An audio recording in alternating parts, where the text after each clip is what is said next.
it sucked, and there you go. Hey guys. Hey, how are you? Hold on a Brad. second. I got to try to fix something here. Oh, come on. I'm going nuts here. All right. I'm just screwing it all up, Brad. Man, what's shaking? Is it like St. Patrick's Day? I'm flying around. There we go. Where's Dr. Clockus? I don't know. I think his clock has stopped. Dr. Clockus doesn't come in till later, Yeah, right? Dr. Clockus has been burning the midnight oil. He's composing symphony. Oh, here he is. Here he is. Laurie Richardson said, nice Scottish music. So she liked that music. Yeah, but but you got to pick up on the opening there. We'll go back to it later because. Hi, Brad. Hey, how you doing, Laura? Good, how are you? Good. Happy Monday. Happy Monday. There's the doctor. I'm here. The thing is, my mustache won't stay on. The doctor's in the house. Because I grew this thing.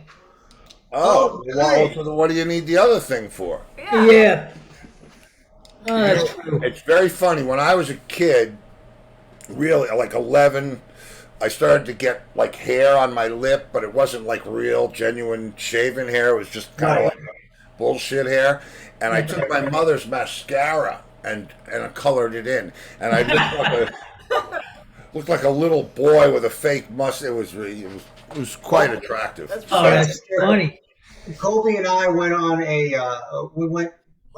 to a big themed party, and one of these big event galas, and it was a Studio 54 night, and I went as like one of those, porn star guys from the 70s with the walrus mustache and just the silk shirt and the gold everywhere, and I penciled it in and I inked it in as well. We were at that party. That was a fundraiser. Yeah, that was a at the fundraiser. Coconut Point I remember that party. Hyatt. Oh my god! I didn't know you were there. Oh, that's so cool. That was we were there. What, weren't we there? Yeah, we were there. And we remember being there, right? Yes, we do. Okay. But we were not dressed like Studio 54. No, we were not. No, because that we would explode. Because I remember trying on an outfit and Steve saying, "Are you really going to wear that? What if nobody's really dressing up and you're going to look like that?" So I did. I just dressed normal. Well, yeah, you didn't want to wear that. Yeah, it was for Arts for Act. It was not. Yeah. Yeah, we were there. Well, it was a great night. Did I dress up for it? No. It's we wore my dressed regular normally. clothes from. But that was, they had Norman Love wear your shirt. Uh-huh. Oh, that's right. I remember. They were Yeah. auctioning off Steve's shirt. I remember that. Yeah. Yep. I remember that too. Yeah. Okay. Well, so But anyway. that's before we knew you, Brad. Yeah, that was in the early days. I know. Tonight's a rock star rock event redo.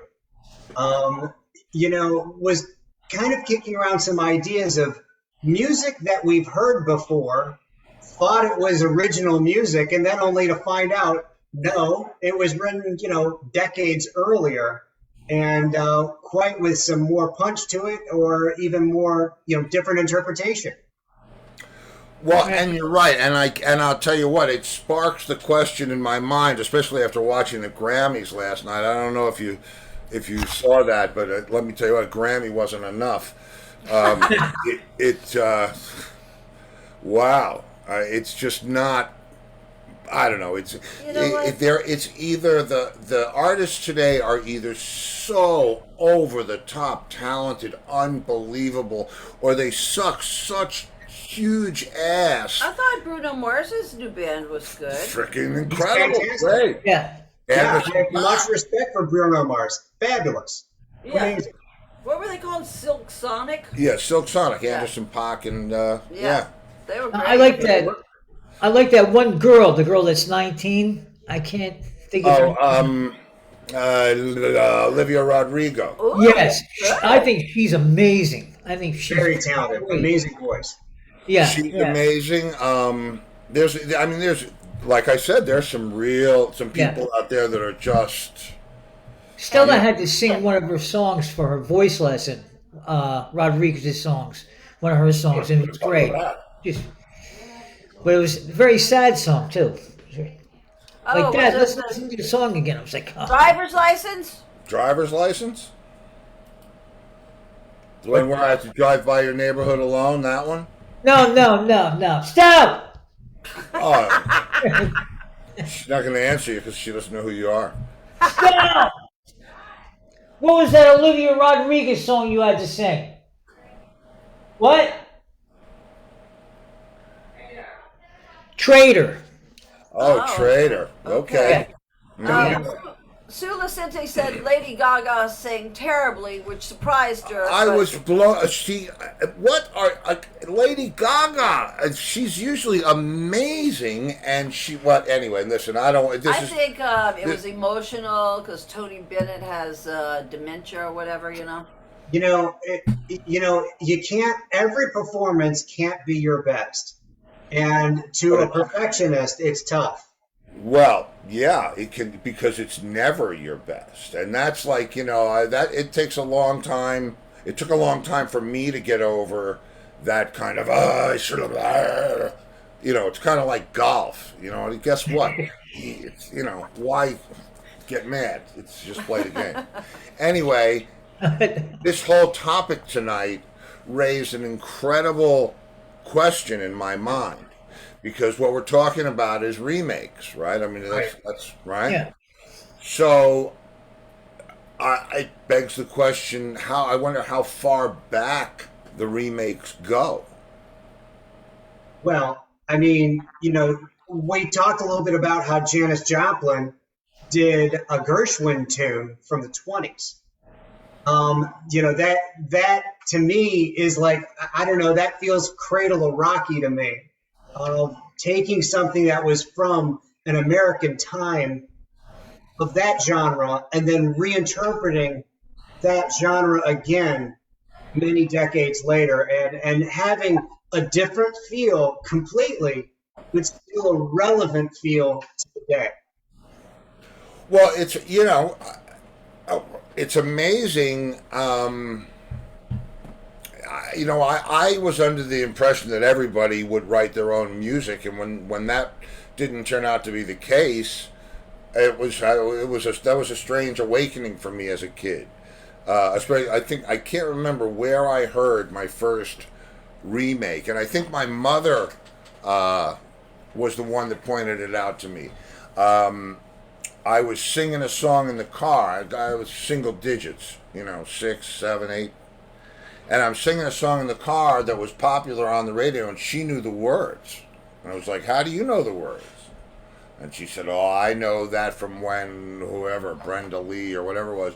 And it was like, wow, this is not, these people didn't make this song? And she said, no, they made the song. But, and that's when I, got that whole thing. Yeah, it's strange. It's kind of like meeting your teacher out in public. It's a little weird. It's like, how's that supposed to be? Yeah, it is weird. Why is that so weird? That's weird when you see your teacher in public. Yeah, it is. Yeah, what's even weird is they come to a lot of my teachers from high school and grade school are clients. They come in, and what's weird is oftentimes I will still refer to them as Mr. or Mrs. And it's just, I don't know why. Well, when your teachers start showing up at your gigs, yeah, potential for problems. But we digress. Where do we want to start? Well, let's start with that first picture of Blind Faith. Oh, God, I love that record. Well, I should highlight you for a second. Spotlight on Angus. Okay, there we go. And, this, I have to, honestly, I feel like a moron. I did not know that Steve Winwood and Eric Clapton were in this group. Yeah. I did not know that. You didn't know that? I did not know that. I felt like I came out of the office yesterday. I go, Colby, what is wrong with me? But, you have to understand, in my mind, because like my musical introduction for a lot of this stuff was in the 80s. And, when I think of Steve Winwood from the 80s, I'm thinking of, Higher Love and other music. And I'm not trying to take anything away from it, but it was not Can't Find My Way Home. It wasn't that, deep, real deep meaning music. Right, Back in the High Life Again, and Yeah. Valerie. Yeah, Like, honestly, that's just not my speed, and that's okay. It's great music. It made him a millions and millions. He's fantastic and it's wonderful. It's just not my cup. But this Blind Faith with Eric Clapton playing the guitar work on that is just so beautiful. It's you know, I'll tell you something funny about that. He didn't want Ginger Baker in that band. No. Ginger Baker kind of forced his way into the band. Because he was in Cream with Eric Clapton. Yeah. So, Right. you know. Yeah, And yeah. it was Rick Gretsch was the bass player, right? Yes, yeah.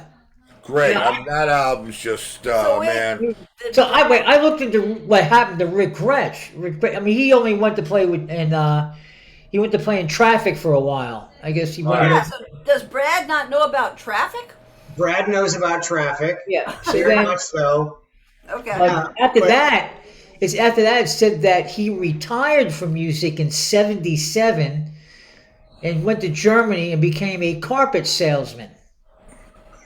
After that, and that's where he spent the rest of his life. Wow. Gotta do something. Okay, well, listen. I Thanks do for that. something. So, a few decades later, a remake was made, and this is where I first heard this song. Oh yeah, True. and it's coming up. It's coming up, and there it is. And I remember Oh, hearing this song for the first time from House of Lords, and I could not play the song loud enough in the car because it was so good. To this day, I still love that song. Wow. And I've never heard. I don't think I've ever heard their version of it. I've never heard of them. You've never heard of House of Lords? No. You- see? Louisiana. I would say, I was in New York in the 80s. Okay. well, the reason why I chose this song to talk about tonight is because their interpretation in their era of rock, they really did a fantastic version of this song. Is it identical? No. Is it similar and feels the same? Yes. And that's one of the things I wanted to talk to you guys about is at what point when we start changing the music, is it the same or it's kind of weird sometimes because sometimes they'll pull it off and sometimes it doesn't pull off. Okay, Well, now. it's funny that you said that because the song that I played tonight was written in 2001, 2002, but the part that we took from another song was written in the 70s. The hook part it was from Night Road. Oh, okay. So anyway, it's Okay, well, now But- one of our children of the lawn, Sue Lacinte, says she's never heard of them or their version either. Well, if she wanted to, theoretically, she could put it on one of the streaming services while we're having this little kibitz, and she could listen to it and listen how awesome it is. Okay, or we could do it after the show. Well, no, but I mean, if she wants to hear it, Yeah. so she Yeah. Yeah, I think we'll have to check it out after the yeah, show. yeah. 'Cause I that's a will great check it out after song. the show. Yeah, I used to love. We used to. I used to play with a couple of different pickup bands here and there. When we'd be home from tour and you'd want to still play, and there were. I had a couple of different things, and I always loved playing that song. I loved playing that song, especially when you had somebody who could play it. Yeah. You know what? I think you'll appreciate the percussion in the House of Lords version because it really comes in strong. I mean, like Bonham type thundery. Wow. Wow. Hit it. It's so weird how you miss stuff like that, and purposefully because I wrote all my whole thing was to compose music and lyrics, and one of the things that I never wanted to do was subliminally take something from somewhere else. Although in the song that I just played, that wasn't my decision. Mark decided it was a part he wrote in another song that we did, but I wasn't exploring a lot of music because I was trying to create my own and keep it original. So Yeah. Robert Plant, he needle dropped off of his own song many years, decades later, in Tall Cool One. And it was a really interesting part of the song at the end of the song. And it was like, only he would be allowed to do that to his own music, and it was cool. Yeah, he's very innovative, Plant. It's Yeah. I think he enjoys that. That was I remember when he did that Tall Cool One. Yeah. I think didn't Mayo play on that album? Bobby play on that album? Angus? I don't know. I don't know if he did. Robert He Plant. may have. He may have. Anyway, Okay, I can't see. So- Maybe you played that with him. played what with him? With Mayo? Yeah. No. I think he was in playing with Robert Plant. I know he was playing with Robert Plant Oh no. after Frampton, but I don't remember, or between Frampton, but I don't remember whether it was that tour or not. But I remember that song. I thought it was very clever that he sampled his own stuff. Yeah. So the next song was by a Canadian rock group called the Five Man Electric Band. Okay. If that sounds familiar, go to the next picture. The next one. Okay, going fast on me now. Okay, I'm just stop. It's been almost a minute. 21 years later, All right, I'm thinking of playing. Tesla had their five-man acoustical jam homage to that group and redid their song Signs. Wow. And that song was written by the original Les Emerson, and he was driving one day on vacation, and he was trying to enjoy his vacation and saw all the signs screwing up the view. And, you know, again, that song was amazing when Tesla did it. I mean, fantastic. And again, today, how appropriate that song is even more now. Yeah. Real? Yeah, exactly. That's and so who did the original? It's five-man acoustical band. Yes. Amazing. And you see that, you know, and especially around this time, and I'll tell you something interesting. Why things like that happened, and with what particular songs. A band like Tesla, and I don't know their history, but you know, I just know this because it happens so frequently. They'll get signed by a label because of whatever the element it is that they have. Right. That was signable, and then it's all of a sudden it's time to sell records, which, you know, we need a hit record.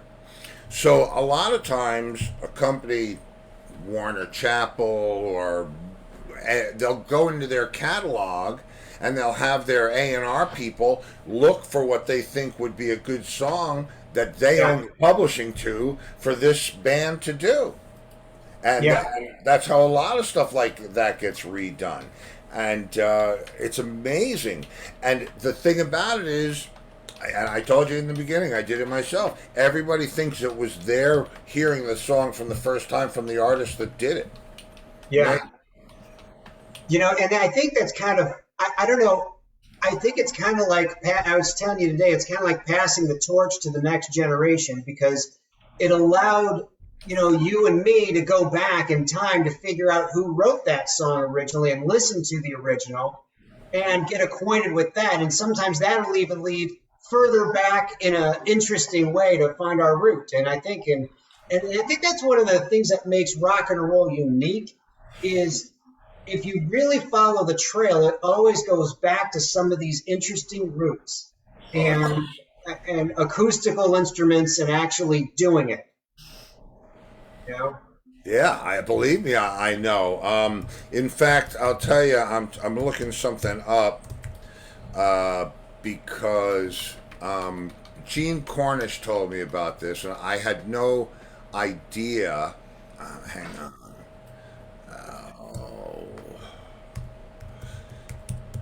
And then, Okay, now yeah, here we Brenda, one of the children of the lawn, says Tesla is so good in concert. Oh yeah, it's one of absolutely Colby's absolute favorites. In fact, when we first met, that was the cassette that I said, "What's that?" When we started listening to that, I was like, "Man, this is too good." Ah. well, anyway, long story short, it was Gene Cornish told me that the Olympics originally did Good Lovin', and I thought it was The Rascals. my Yeah, goodness. wow. No, it's the Olympics. And I never knew there was a band called the Olympics. yeah, and they did, yeah. And the funniest or the most ironic part about it is, and I've told this story a couple of times on the show. Oh, Marcus! clock is. What? Gene Cornish was playing a show out on the island, and they did "You Better Run," right? The Rascals Right. song, "What You Trying to Do?" And somebody came up to Gene at the bar, didn't know who he was, and said, "That was a great song. Do you guys do any more Pat Benatar?" I thought it was Pat Benatar. Yeah, well, okay. Well, Because, the Rascals it's were whatever before gets my to you. time. okay, so we'll be right back. Yeah, we'll be right back. After Now, a word from our sponsors. Most of you know I live in Southwest Florida now, and one of my favorite places to grab a bite to eat is Jason's Deli. Scott and Diana Willis have been in business here for over 20 years. The truth is, Jason's Deli has bigger choices of better food. You can eat healthy and enjoy the taste of quality ingredients. They're open 7 days a week for dine-in, pick-up, or deli delivery. With 4 convenient locations from Naples to Cape Coral, Florida, they are a must-try. Jason's Deli, where all good things come from wholesome ingredients. And Bradley's Jewelers in South Fort Myers. Diamonds, bridal, you name it. Estate, custom design, and expert repair. Bradley's Jewelers, South Fort Myers. They specialize in amazing moments. Ooh, double tracked. I like it. Yes, yes. Bradley Jeweler. They Well, specialize in amazing And I have to say, every time we take the commercial break, that sandwich makes me go crazy. I love Everybody, after they watch it, go, I'm so hungry. I'm so hungry. And the other night we could, we went there. They have curbside carryout Yeah, or whatever they it made was. us And wanna go there. I've been going there for I don't even know how many years, probably as many as we've been down here since we found Right. it. And I have only ordered the one thing, the beef. What is it? Beef eater. The beef eater. That's it. It's like a That's French. Oh, it's so good. And Yeah. that's it. I've never. Well, I tried a muffalata once, Yeah. Well, but the beef eater was just weird. It's Uh, just. That's my favorite too. It's Well, great. Beef eater? Yeah, it's good. So anyway, I'm sorry we had. That's okay. So guess who's on the next one? Ah, Yes, slide. Oh, You better run. that's very funny. That's well, Congrats. how funny is that? Boy, look at Dino, man. I mean, that's Which one's just Dino in the back? yeah. He was the last one to get the Beatle haircut. So he was the middle in the back, Yeah. and to the left was Felix. Yep. Left is Felix, down in the Eddie. front is Eddie, and that's Gene on the right. Yeah. Yeah, the Young Rascals really have been credited as being like one of the quintessential classic garage rock groups. The Wow, ones that yeah. really just, came home from school and all they did was work on their instrument work and play in their band to make it happen. Well, the truth of the matter is those guys are all lifers. Dino used to be the drummer for Lionel Hampton when he was like In Vegas. 16 in Vegas. Yeah. And they all played at the Peppermint Lounge and all that. There's all that history. And Gene had his own band. He came down from Gene, From Canada. just so that we could go into some history, is actually Jean-Paul Gorley.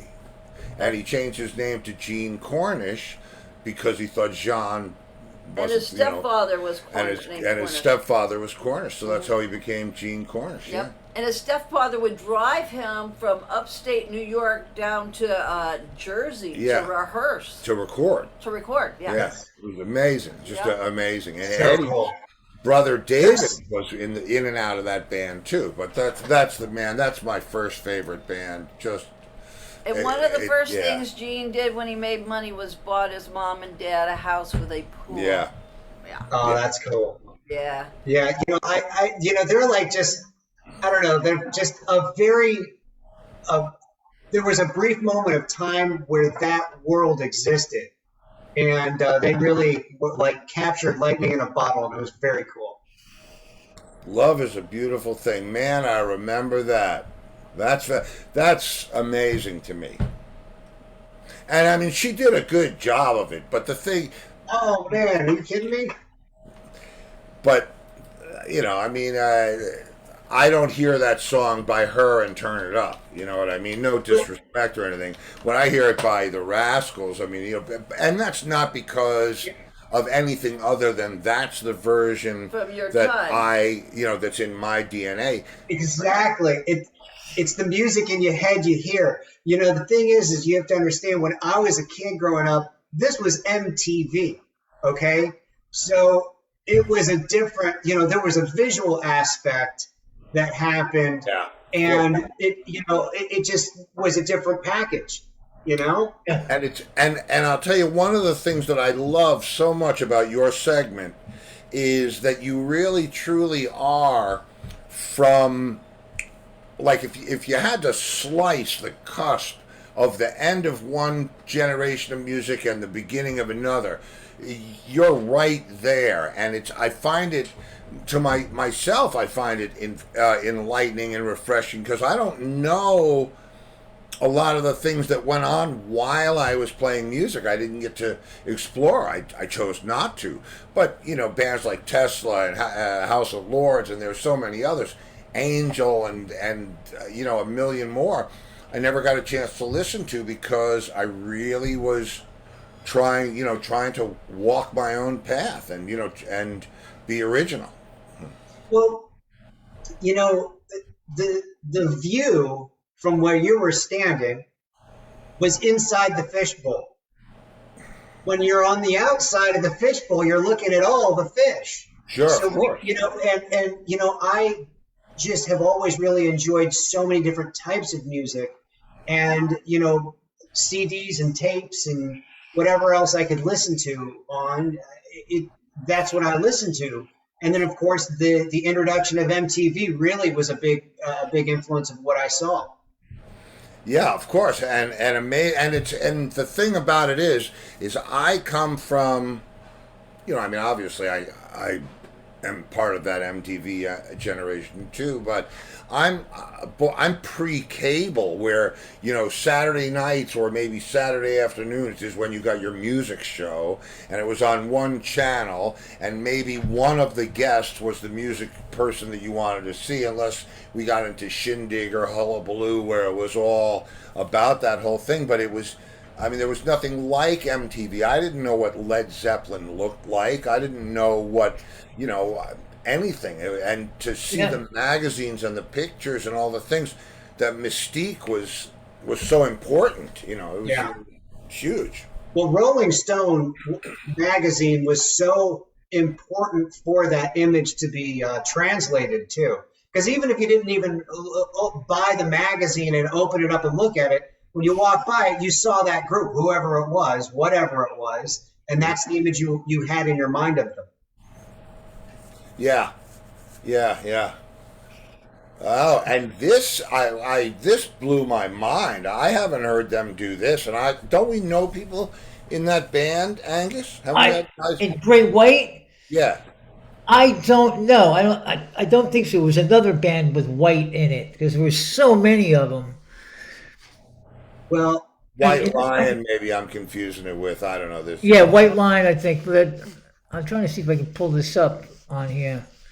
This is one of those fine line songs that when you close your eyes and listen to it good and loud, you may not know if it's a live recording of Led Zeppelin or Great White, because it really is. It's a mind meld. You cannot believe how good it is. Wow. And crisp and clean, every note. Wow. See, and now I don't know, because if you listen to the Olympics do Good Lovin', and then you listen to the Rascals do it, and then you listen to whoever did it after that, is one version better than another? Is the one that I like really the best Hold version? on, Colby's coming in. I'm just. No, you have to come in. You have I'm to. not coming in. I'm pulling a lorry. But I just want to say the Great White. Can't hear. Good. She can't hear you. The Great White is mind-bogglingly great. You have to listen to it. You won't believe it. It's my I favorite. can't understand what she's saying. Oh, she was just reiterating how great that version of Great Whites.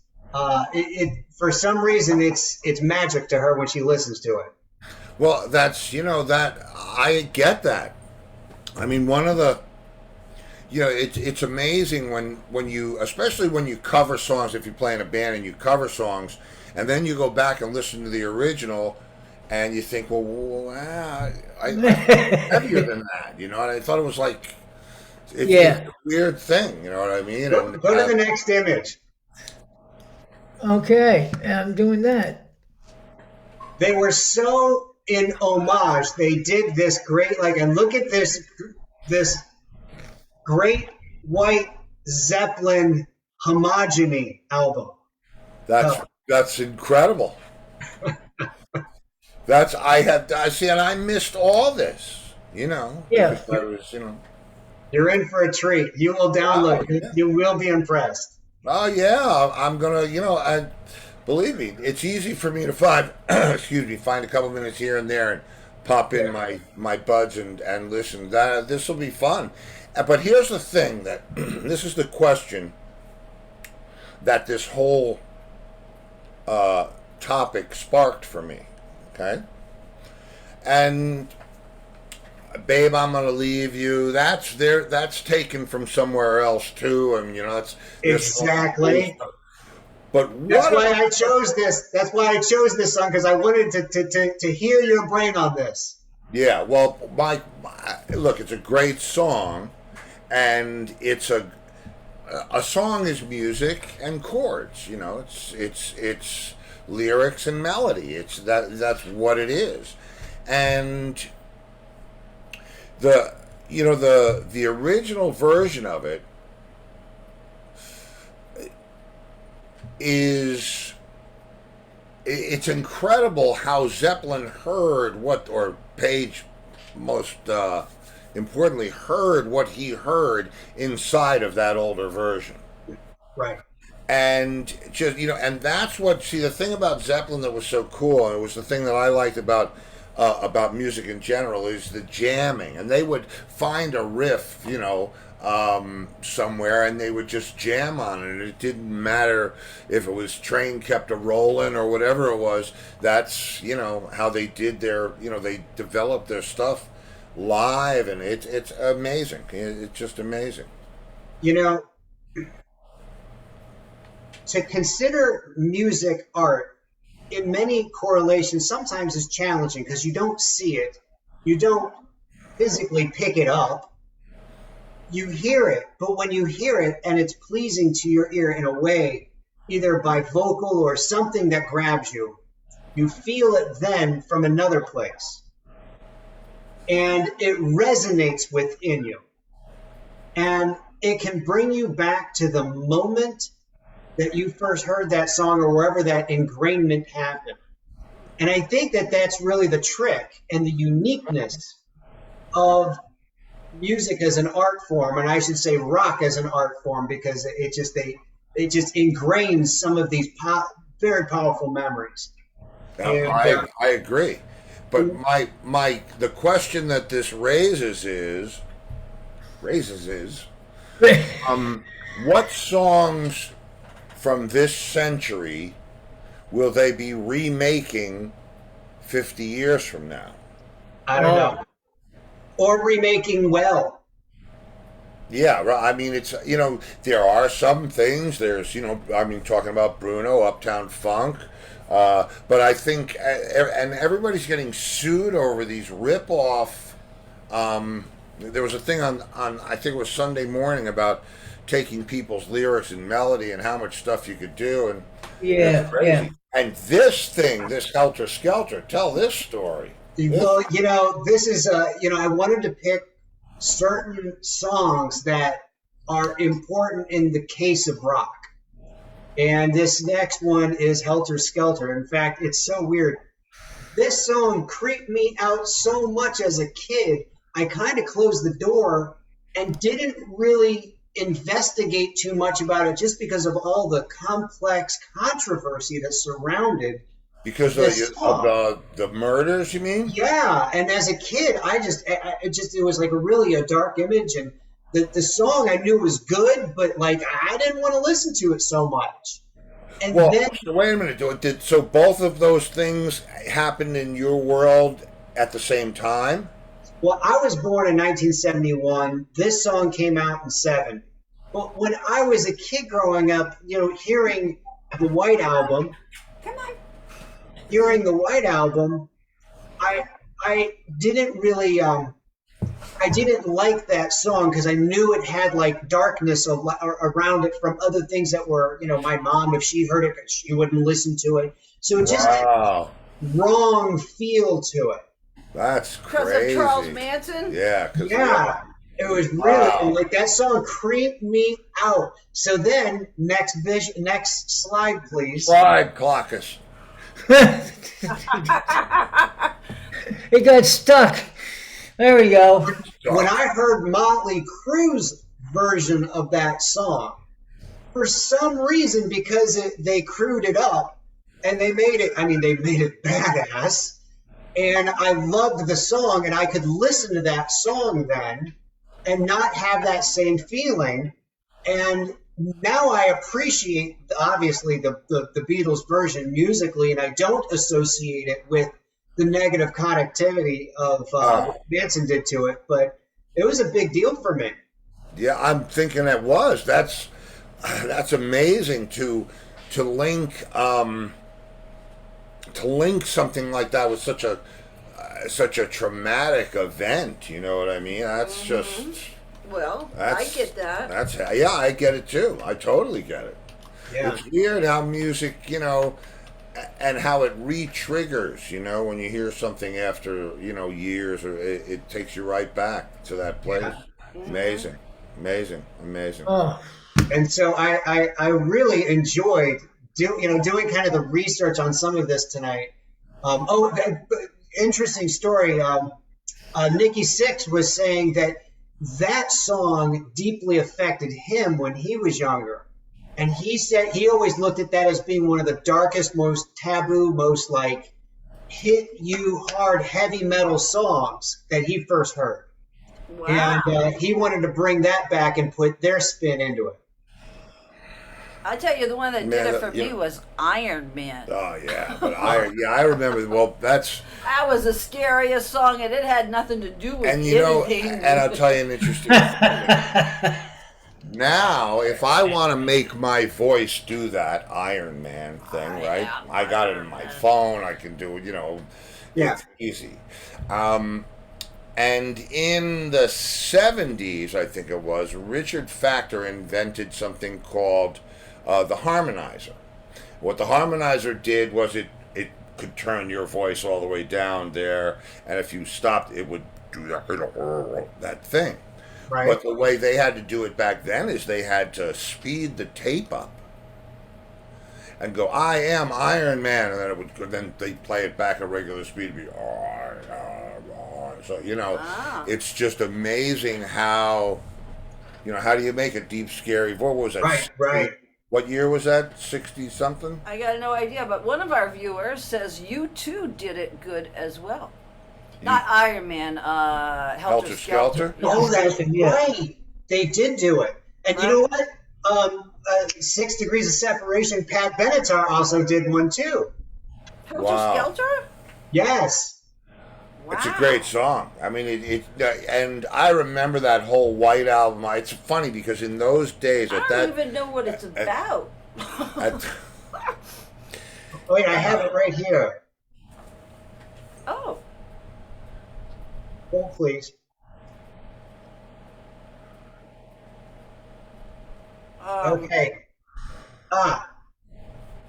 An interview with Paul McCartney said that he heard, let's see. he heard something in a Who song that was really intense, and it kind of triggered his thought of like it was like a whole carnival of music. And I guess there was a pier, a Clayton Pier in English County, like a fair, and they had this Helter Skelter ride that was like this, a very intense and crazy town.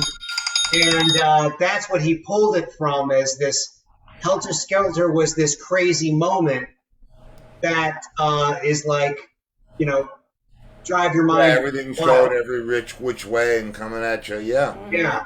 Yeah, and isn't it? It's just it's remarkable that they, I'm sure Charles Manson didn't say, "Hey guys, by the way, when you get there, write some things." But yet that moment has become so iconic. I remember it too. It was stunning for me. I mean, because it was written on the wall. Yeah, and it was just in blood. In blood. Who does that? Now Kitty Tiger said, "Remember when they used to play the records backwards and would talk about hidden messages, like Paul is dead and all of that." Yeah. Yep. Those were the days. Yeah. It's it's funny that because in order to do that stuff back then, you had to take a 2-inch tape and turn it upside down. So track 1 was track 24, and then you had to play whatever it was backwards. In verse. Yeah, and then from the end to the beginning, you're playing it backwards, and then you have to. I've always felt that as being more coincidental than intended science. I'm having a tough one on that, and I'm pretty open-minded about a lot of stuff. I mean, unless they can digitally alter and bring that through, but at the time through analog manipulation, very difficult to do. Yeah. Incredible, man. So this is a great show, man. Yeah.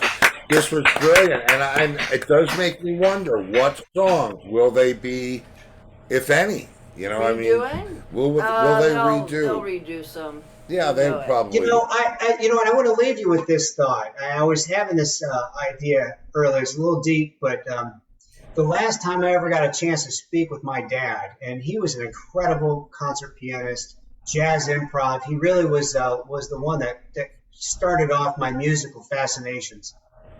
And we had a wonderful talk last time we had a chance to talk. And we were talking about music and reinterpretations, and when people actually, take a Rhapsody and Blue piece and how do they come up with it. And, to a classically trained ear, sometimes it's tough to listen to. Because many times some of the interpretations are I'm not into it. But, I think that if whatever generation's coming up can find some healing and connection, true connection, and find the wisdom of a piece of music in their life, I think more power to them. And I think, my dad, when we were having that conversation, I felt that to be important tonight in this crazy world that we're living in. We got to keep enjoying the music and find the good stuff and spread it along. Well, I'll tell you what, a little known fact, I love good, really well-played bluegrass music. Last night, right? And last night on the Grammys, Yep. which was more like the It was quarter Grammys. the outside part. This young guy was playing. There was a bluegrass band. It was like seeing Johnny Lang when he was 16 years old, or seeing. What is his name? Something. I don't remember. Fingers or something. I don't know. Like Yeah, that. I'm gonna have to listen to it again. But boy, this guy. That's what it takes. You know what I mean? It takes one guy to hang on to it, like Johnny Lang hung on to the blues, and what's his name? Oh God, who does Carmine and Tal play with? Joe Bonamassa. Oh yeah. Oh yeah. What a talent. Yeah. Anyway, great one, man. This was very cool. Yeah. Awesome. Very Glad you all enjoyed it. I certainly did. Really Yeah. did. Good And, one. yeah. Yeah, excellent. I have to go find that other guy. So Go ahead, you go find. I'll Go see you find later, him. Brad. Take care, guys. You have a wonderful evening. back. Can't wait. Are we? We're on again for next week. I think so. I'll keep you posted. Okay. All right. Say hello to Colby. We missed I her. will. And You take care, talk to you guys. soon, brother. Lots of love, man. Bye. See ya. All right. That was great. That was great. Yeah. Very informative. Well, and I didn't. I don't. Not that I didn't realize. Don't. Some of the Zeppelin stuff, I was really surprised to find out how far that goes back.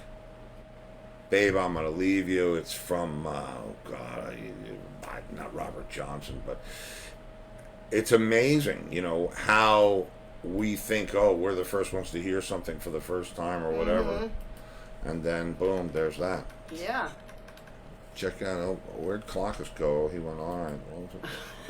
Oh, Billy Strings was the name of that bluegrass kid. Billy Strange. Strings.